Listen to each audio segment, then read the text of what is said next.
ನಮಸ್ಕಾರ ವೀಕ್ಷಕರೇ, ನೀವು ನೋಡ್ತಾ ಇದ್ದೀರಾ ಅಶ್ವಮೇಧ. ನಾನು ಅಶ್ವದಿವಿತ್ತ.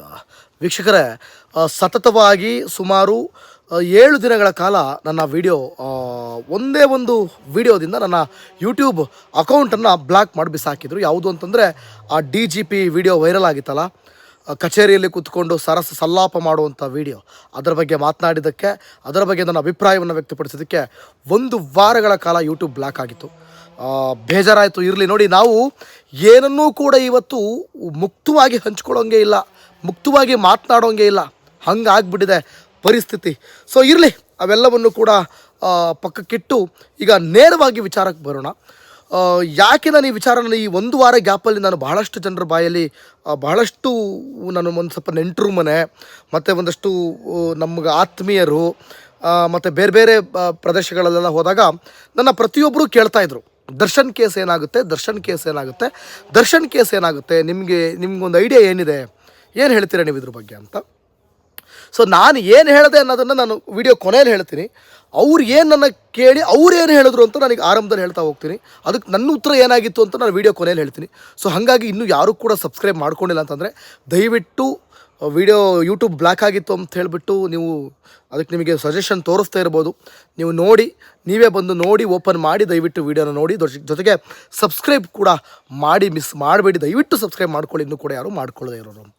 ಸೊ ನಾನು ಹೋದ ಕಡೆ ಎಲ್ಲ ಕೆಲವರು ಕೇಳ್ತಾ ಇದ್ದಿದ್ದು, ಈ 1 ವಾರ ನಾನೇನು ಫ್ರೀಯಾಗಿ ಓಡಾಡ್ತಾ ಇದ್ದೆ, ಆ ಟೈಮಲ್ಲಿ ನನ್ನನ್ನು ಹಲವಾರು ಜನ ದರ್ಶನ್ ಕೇಸ್ ಬಗ್ಗೆ ಕೇಳಿದ್ದು ಮತ್ತು ಅವರು ಕೇಳಿದ್ದಿಷ್ಟೇ ಏನಾಗುತ್ತೆ ಆ ಕೇಸು ಅಂತ.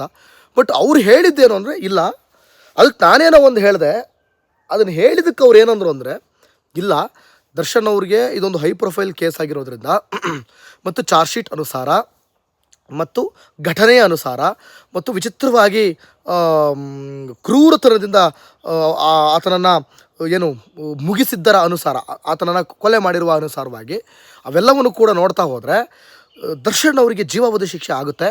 14 ವರ್ಷ ಶಿಕ್ಷೆ ಆಗ್ಬೋದು, 14 ವರ್ಷ ಮೇಲ್ಪಟ್ಟಂತೆ ಶಿಕ್ಷೆ ಆಗ್ಬೋದು, ಹಂಗಾಗುತ್ತೆ ಹಿಂಗಾಗುತ್ತೆ ಅಂತೆಲ್ಲ ಅವರ ಒಂದು ವಾದ. ಅವರವರ ಪಾಯಿಂಟ್ ಆಫ್ ವ್ಯೂವಿಂದ ಅವ್ರು ಹೇಳೋಕ್ಕೆ ಶುರು ಮಾಡಿದ್ರು.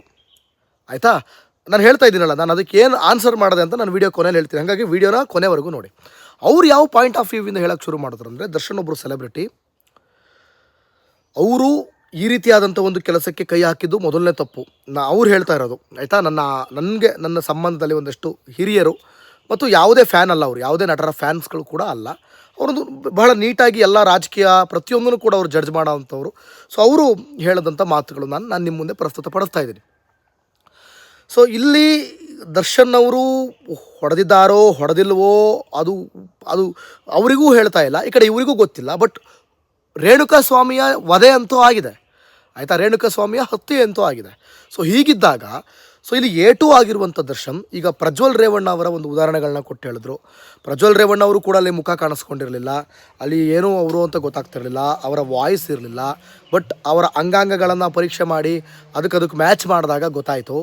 ಆಮೇಲೆ ಆಕೆ ಕೊಟ್ಟಂಥ ಕಂಪ್ಲೇಂಟು ಅದನ್ನೆಲ್ಲ ಹೇಳಿದ್ರು. ಅದನ್ನೇ ಎಕ್ಸಾಂಪಲ್ ಕೊಟ್ಕೊಂಡು ಆ್ಯಕ್ಚುಲಿ ನನಗೆ ಅದಕ್ಕೆ ನಗು ಬರ್ತಾಯಿತ್ತು, ಎಲ್ಲಿಂದ ಎಲ್ಲಿಗೆ ಅದಕ್ಕೂ ಇದಕ್ಕೂ ಕಂಪ್ಯಾರಿಸನ್ ಇಲ್ಲ ಆ್ಯಕ್ಚುಲಿ. ಇರಲಿ, ನಾನು ಹೇಳ್ತೀನಿ ಆಮೇಲೆ ನಾನು ಏನು ಹೇಳಿದೆ ಅದಕ್ಕೆ. ಬಟ್ ಅವ್ರು ಹೇಳೋದು ಆ ಥರ ದರ್ಶನ್ಗೆ ಜೀವಾವಧಿ ಶಿಕ್ಷೆ ಆಗ್ಬೋದು, ಅಂದರೆ ಮೀನ್ಸ್ ಈ ಥರ. ಈಗ ಒಬ್ಬ ಸೆಲೆಬ್ರಿಟಿಯನ್ನು ನೋಡ್ತಾರೆ, ಈಗ 100% ಅಲ್ಲಿ ಆಗ್ತಿರುವಂಥ ತನಿಖೆಯಲ್ಲಿ ಸಿಕ್ಕಾಕೊಳ್ತಾರೆ. ಮತ್ತು ಟ್ರಯಲ್ ನಡೀತಾ ಇದೆಯಲ್ಲ, ಈ ಟ್ರಯಲ್ನಲ್ಲಿ 272 ಸಾಕ್ಷಿಯಲ್ಲಿ ಅಟ್ಲೀಸ್ಟ್ ಅದರಲ್ಲಿ ಅರ್ಧಕ್ಕೆ ಅರ್ಧ ಅಷ್ಟಾದರೂ ದರ್ಶನ್ ವಿರುದ್ಧವಾಗಿ ಖಂಡಿತವಾಗ್ಲೂ ಇರುತ್ತೆ. ಆಗ ಏನಾಗುತ್ತೆ, ದರ್ಶನ್ ಇದರಿಂದ ಬಚಾವಾಗೋದಕ್ಕಾಗೋದಿಲ್ಲ. 100% ಇದೆಲ್ಲ ನೋಡ್ತಾ ಇದ್ದರೆ, ಬೇಲ್ ರದ್ದಾಗಿರೋದೆಲ್ಲ ನೋಡ್ತಾ ಇದ್ದರೆ, ಮತ್ತೊಂದಷ್ಟು ಇವರು ಬೇಲ್ ಅಪ್ಲೈ ಮಾಡಿದ್ರೂ ಅದು ಸಿಗಲ್ಲ, ಅಷ್ಟೊಂದು ಕ್ರಿಟಿಕಲ್ ಕಂಡೀಷನ್ನಲ್ಲಿದೆ ಆ ಕೇಸು. ಇದೆಲ್ಲವನ್ನು ಕೂಡ ನೋಡ್ತಾ ಇದ್ದರೆ ಎಲ್ಲ ಒಂದು ಕಡೆ ದರ್ಶನ್ ಅವರಿಗೆ ಶಿಕ್ಷೆ ಆಗಿಬಿಡುತ್ತೆ ಅನ್ನೋ ಲೆಕ್ಕಾಚಾರದಲ್ಲಿ ಅವರ ಮಾತುಗಳಾಗಿತ್ತು. ಓಕೆನಾ, ನನಗೆ ನಗಬೇಕೋ ಅಳಬೇಕೋ ಒಂದು ಗೊತ್ತಾಗಲಿಲ್ಲ. ಹಾಗೂ ಒಂದು ಪಾಯಿಂಟ್ ಹಾಕ್ತೆ ನಾನು, ರೇಣುಕಾಸ್ವಾಮಿ ತಾಯಿ ಮಾಡ್ಕೊಂಡಂಥ ಗೊಂದಲದ ಬಗ್ಗೆ ಇರಲಿ ಅಂತ, ಅದೇನಂತ ಪವರ್ಫುಲ್ ಅಲ್ಲ ಅದು. ಆ ಒಂದು ಪಾಯಿಂಟಿಂದ ದರ್ಶನ್ ಅವರು ಆಚೆ ಬರ್ತಾರೆ ಅಂತ ನನಗೂ ಅನಿಸಲ್ಲ. ಬಟ್ ಇರಲಿ, ನೋಡೋಣ ಏನಂತಾರೆ ಅಂತ ಹೇಳ್ಬಿಟ್ಟು ಒಂದು ಪಾಯಿಂಟ್ ಹಾಕ್ತೆ. ಅವರು ಸೇಮ್ ಅದೇ ಹೇಳಿದ್ರು. ಅದಕ್ಕೆ ಗೊಂದಲದ ಹೇಳಿಕೆಗಳು ಆ ಅಮ್ಮಂಗೂ ಈ ಕಡೆ ದರ್ಶನ್ಗೂ ಅದು ಈ ಕೇಸ್ಗೂ ಸಂಬಂಧ ಬರಲ್ಲ. ಅದು ಅವರೇನಂಥ ಮೇಜರ್ ಸಾಕ್ಷ್ಯ ಅಲ್ಲ. ಪ್ರಮುಖ ಸಾಕ್ಷಿಗಳು ಇನ್ನಷ್ಟು ಟ್ರಯಲ್ ಆಗೋದು ಬಾಕಿ ಇದೆ, ಅದು ಬಹಳ ಪ್ರಮುಖ ಆಗುತ್ತೆ. ಹಾಗೆ ಹೀಗೆ ಅಂಥೇಳಿ ಒಂದಷ್ಟು ವಾದ ಪ್ರತಿವಾದಗಳು ನಡೆದ್ವು. ಹಂಗೂ ಕೇಳಿದ್ರು ನನ್ನ, ಅಲ್ಲ ಗುರು, ನೀನು ಅಷ್ಟೊಂದು ಬೈತಾ ಇದ್ದೆ, ಅಷ್ಟೊಂದು ಇದು ಮಾಡ್ತಾ ಇದ್ದೆ. ನಾನು ಹೇಳಿದೆ, ನಾನು ಯಾವತ್ತೂ ದರ್ಶನ್ಗೆ ಬೈದಿಲ್ಲ, ದರ್ಶನ್ ಫ್ಯಾನ್ಸಿಗೆ ಬೈದೀನಿ, ಅವರ ಆಟೋಟೋಪಗಳಿಗೆ, ಅವ್ರು ಮಾಡುವಂಥ ತರಲೆಗಳಿಗೆ, ಅವ್ರು ಮಾಡುವಂಥ ಎಡವಟ್ಟುಗಳಿಂದ ನಾನು ಸಿಕ್ಕಾಪಟ್ಟೆ ಬೈದಿದ್ದೀನಿ, ಇಲ್ಲ ಅಂತ ಹೇಳ್ತಾಯಿಲ್ಲ ನಾನು. ಹಾಗಂತ ದರ್ಶನ್ ಅವ್ರು ಮಾಡಿದ ಸರಿ ಅಂತಲೂ ಕೂಡ ನಾನು ಎಲ್ಲೂ ಹೇಳ್ತಾ ಇಲ್ಲ. 100% ಅವ್ರು ಕೊಲೆ ಮಾಡಿಲ್ಲ ಅಂತಂದ್ರು, ಅವ್ರು ಟಚ್ ಮಾಡಿಲ್ಲ ಅಂತಂದ್ರು, ಅವ್ರು ಹೊಡೆದಿಲ್ಲ ಅಂತಂದ್ರು, ಫಸ್ಟ್ ಆಫ್ ಆಲ್ ಆ ಪವಿತ್ರ ಗೌಡನ ಜೊತೆ ಸೇರಿ ಅವ್ರು ಇದ್ರೊಳಗಡೆ ಇನ್ವಾಲ್ವ್ ಆಗಿರೋದೇ ಮೊದಲನೇ ದೊಡ್ಡ ತಪ್ಪು ಅಂತ ನಾನು ಹೇಳ್ತೀನಿ. ಇವತ್ತು ಕೊಲೆ ಮಾಡಿದವ್ರಿಗಿಂತ ಸುಪಾರಿ ಕೊಟ್ಟವರೇ ಅವರಿಗೆ ಜಾಸ್ತಿ ಶಿಕ್ಷೆ, ಅವರಿಗೆ ಬೇರೆ ಬೇರೆ ಸೆಕ್ಷನ್ಗಳು ಜಾಸ್ತಿ, ಆಯಿತಾ. ಕೊಲೆ ಮಾಡಿದವ್ರಪ್ಪಂದು ಕೊಲೆ ಮಾಡಿದವರಿಗೆ, ಹತ್ಯೆ ಮಾಡಿದವನಿಗೆ ಬೇಲ್ ಇಮಿಡಿಯೇಟಾಗಿ ಸಿಕ್ಬಿಡುತ್ತೆ, ಅದೇ ನಮ್ಮ ಕಾನೂನು, ಆಯಿತಾ. ಸೊ ಹಾಗಾಗಿ ದರ್ಶನ್ ಅವರಿಗೆ ಕಷ್ಟ ಆಗುತ್ತೆ ಅಂತ ಅವ್ರ ಲೆಕ್ಕಾಚಾರ. ಸೊ ನಾನೇನು ಅದಕ್ಕೆ ಹೇಳ್ತಾ ಬಂದೆ, ನಾನೇನು ಅದಕ್ಕೆ ಸರಿಯಾಗಿ ಒಂಥರ ಟಕ್ಕರ್ ಅಂತನೋ ಅಥವಾ ಕೌಂಟ್ರ್ ಅಂತನೋ, ಅವರೆಲ್ಲ ಶಾಕ್ ಆಗೋದ್ರು, ಏನು ಗುರು ನೀನು ಈ ಮಟ್ಟಕ್ಕೆ. ಬಟ್ ಆ ಮಟ್ಟಕ್ಕೆ ಈ ಮಟ್ಟಕ್ಕೆ ಅಂತಲ್ಲ, ಇಲ್ಲಿ ಪರ ವಿರೋಧ ಅನ್ನೋದು ಬರೋದಿಲ್ಲ. ದರ್ಶನ್ ಅವರು ಇದರೊಳಗಡೆ ಇನ್ವಾಲ್ವ್ ಆಗಿರೋದು 100% ತಪ್ಪು. ಈ ವಿಚಾರದಲ್ಲಿ ನಾನು ಅದಕ್ಕೆ ನೋ ಕಾಂಪ್ರಮೈಸ್. ನಾನು ಯಾವತ್ತಿದ್ರೂ ಆ ವಿಚಾರಕ್ಕೆ ನಾನು ಫ್ಯಾನ್ಸ್ಗಳು ವಹಿಸ್ಕೊಂಡ್ರು ಕೂಡ ನಾನು ಬೈತೀನಿ. ಆದರೆ ಕಾನೂನಿನ ಅನ್ವಯ, ಕಾನೂನು ಚೌಕಟ್ಟಲ್ಲಿ ನೋಡುವಾಗ ನಾನು ಇನ್ನೊಂದು ಕಡೆ ಇದೆಲ್ಲ ಆ ಕಡೆ ಈ ಕಡೆ ಮಾತುಕತೆಗಳಾದಮೇಲೆ ನಾನು ಹೋಗಿ ಒಂದಷ್ಟು ಲಾಯರ್ಸ್ಗಳನ್ನು ಚರ್ಚೆ ಮಾಡಿ ನೋಡಿದಾಗ 100% ದರ್ಶನ್ ಅವರಿಗೆ ಯಾವ ಶಿಕ್ಷೆಯೂ ಆಗಲ್ಲ. ಆದಷ್ಟು ಬೇಗನೆ ಅವರು ಹೊರಗಡೆ ಬರುವ ಸಾಧ್ಯತೆ, ಬೇಲಾಗಿ ಹೊರಗಡೆ ಬರುವಂಥ ಸಾಧ್ಯತೆಯೂ ಕೂಡ ದಟ್ಟವಾಗಿದೆ.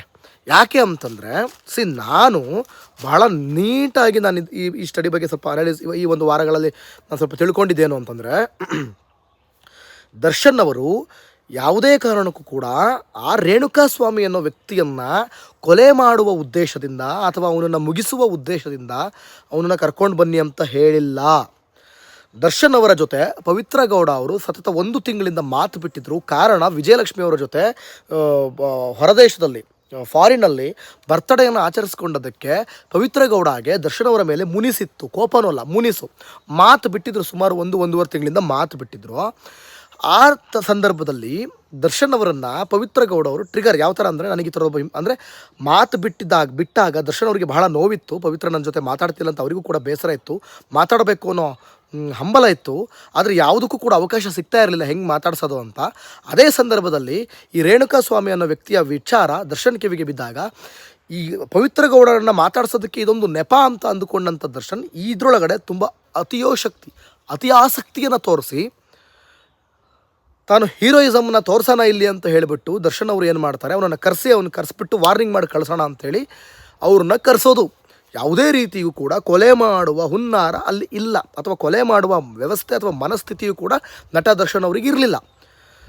ಕರೆಸ್ಬಿಟ್ಟು ಕೊನೆಗೆ ಇವರೆಲ್ಲ ಬಂದು ವಾರ್ನಿಂಗ್ ಕೊಟ್ಟು ಇವರು 1-2 ಏಟ ಹೊಡೆದು ಇವ್ರ ಪಾಡಿ ಇವರು ವಾಪಸ್ ಹೋದರು. ಆಮೇಲೆ ಇವ್ರ ಜೊತೆ ಇದ್ದಂಥ ಚಪ್ರಿ ಛೇಲಗಳೇನು ಮಾಡಿಬಿಟ್ಟು ಎಣ್ಣೆ ಏಟಲ್ಲಿ ಒಂಥರ ದೌಲತ್ತಲ್ಲಿ ಗತ್ತಲ್ಲಿ ಯಾರೋ ಒಬ್ಬ ಪಾಪದವನು ಸಿಕ್ಕಿದ್ದಾನೆ, ಹೊಡೆಯೋಣ ಮಜಾ ತಗೊಳ್ಳೋಣ ಅಂಥೇಳಿ ಹಿಗ್ಗಾಮುಗ್ಗ ಜಾಡಿಸಿದ್ರು, ಹೊಡೆದ್ರು. ಕೊನೆಗೆ ರಾತ್ರಿ 11:45 ಅನ್ನೋಷ್ಟರೊಳಗಡೆ ಆತನ ಪ್ರಾಣ ಹೋಗಿತ್ತು. ಎಷ್ಟು ಬೇಕಷ್ಟು ಚಿತ್ರಹಿಂಸೆ ಕೊಡೋಕ್ಕೊಂದು ನಮಗೊಂದು ಒಳ್ಳೆ ಚಾನ್ಸ್ ಇದೆ, ಇದು ಒಂಥರ ಒಬ್ಬರನ್ನ ಹೊಡೆಯೋಕ್ಕೆ, ಒಬ್ಬರ ಮೇಲೆ ಹಲ್ಲೆ ಮಾಡೋಕ್ಕೆ ನಮಗೆ ಒಳ್ಳೆ ಮಜಾ ಸಿಗುತ್ತೆ ಅಂತ ಹೇಳ್ಬಿಟ್ಟು ಹಿಗ್ಗಾಮುಗ್ಗ ಆತನ ಮೇಲೆ ಹಲ್ಲೆ ಮಾಡಿ ಕೊನೆಗೆ ಆತ ಸಾವನ್ನಪ್ಪಿದ್ದು. ಸೊ ಇದು ನಾನು ಬಹಳ ಆಳವಾಗಿ ತಿಳ್ಕೊಂಡಿರೋದೀಗ ಸದ್ಯಕ್ಕೆ, ಆಯಿತಾ. ಇದ್ರ ಬಿಟ್ಟು ಇದನ್ನು ಹೊರತುಪಡಿಸಿ ಬೇರೆ ಏನಾಗಿದೆ, ಪೊಲೀಸ್ನವ್ರು ಏನದಕ್ಕೆ ಡಿಮ್ಕಿ ಡಮಾಲ್ ಆಟ ಆಡಿದ್ದಾರೆ ನಮಗದಂತೂ ಗೊತ್ತಿಲ್ಲ. ಬಟ್ ಇದು ನಾನು ತಿಳ್ಕೊಂಡಿದ್ದೀನಿ. ಇದನ್ನು ಹೊರತುಪಡಿಸಿ ಮತ್ತೂ ದರ್ಶನ್ ಅವರ ಇಂಟೆನ್ಷನ್ ಕೊಲೆ ಮಾಡೋದಕ್ಕೆ ಆಗಿತ್ತಾ, ಅದ್ರ ಬಗ್ಗೆಯೂ ಕೂಡ ನನಗೆ ಸ್ಟಡಿ ಮಾಡ್ತಾ ಇದ್ದೀನಿ. ಸೊ ಒಟ್ಟು ನನಗೆ ಇಲ್ಲಿವರೆಗೂ ತಿಳಿದಂಥ ವಿಚಾರ ಇಷ್ಟು ಇಟ್ಕೊಂಡು ನೋಡಿದಾಗ ನಾನು ಅವ್ರಿಗೆ ಹೇಳಿದ್ದು, ಯಾರು ನನ್ನ ಜೊತೆ ವಾದ ಮಾಡಿದ್ರಲ್ಲ ಅವ್ರಿಗೆ ಇದನ್ನು ಹೇಳಿ ನೋಡಿ, ಯಾವುದೇ ಕಾರಣಕ್ಕೂ ಜೀವ ವಧಿನೂ ಆಗಲ್ಲ, ಯಾವ ವಧಿನೂ ಆಗಲ್ಲ, ಏನೂ ಆಗಲ್ಲ. ನೀವೆಲ್ಲ ಇದು ವಾದ ಮಾಡ್ತಿರೋದು ಸುಮ್ಮನೆ ವೇಸ್ಟ್ ಆಫ್ ಟೈಮ್ ಅಂತ. ಸೊ ನಿಮಗೇನು ಅನ್ನಿಸ್ತು, ಅಭಿಮಾನಿಗಳಿಗೆ ಏನು ಅನ್ನಿಸ್ತು ನಿಮಗೆ ಈ ಒಂದು ಪಾಯಿಂಟ್? ಅಂದರೆ ಪವಿತ್ರ ಗೌಡನ ಸಹವಾಸ 3 ಹೊತ್ತು ಉಪವಾಸ ಅಷ್ಟೇ, ಬೇರೆ ಏನಿಲ್ಲ. ಇವತ್ತು ಜೊತೆಗೆ ನಿಂತಿರೋದು ಪತ್ನಿ ಕಣ್ರಿ, ಇವತ್ತು ಜೊತೆಗೆ ನಿಂತಿರೋದು ಪತ್ನಿ, ಬೇರೆ ಯಾರೂ ಅಲ್ಲ. ಸೊ ಹಿಂಗಿದ್ದಾಗ ನಿಮಗೇನು ಅನ್ನಿಸ್ತಾ ಇದೆ? ನಾನು ಹೇಳಿದ ಸರಿ ಅನ್ನಿಸ್ತಾ, ನಾನು ಹೇಳಿದ ಪಾಯಿಂಟ್ ಸರಿ ಅನ್ನಿಸ್ತಾ? ಸೊ ನೀವು ಕಮೆಂಟ್ ಮಾಡ್ಬೋದು. ಸೊ ಇನ್ನೂ ಕೂಡ ಯಾರೂ ಸಬ್ಸ್ಕ್ರೈಬ್ ಮಾಡಿಲ್ಲ ಅಂದರೆ ಸಬ್ಸ್ಕ್ರೈಬ್ ಮಾಡ್ಬೋದು. ಈ ವಿಡಿಯೋನ ದಯವಿಟ್ಟು ಶೇರ್ ಮಾಡಿ. ಯೂಟ್ಯೂಬ್ ಬೇರೆ ಒಂದು ವಾರದಿಂದ ಬ್ಲ್ಯಾಕ್ ಆಗಿತ್ತು, ಸ್ಲೋ ಆಗಿರುತ್ತೆ. ಸೊ ಹಂಗಾಗಿ ದಯವಿಟ್ಟು ಶೇರ್ ಮಾಡಿ. Thank you.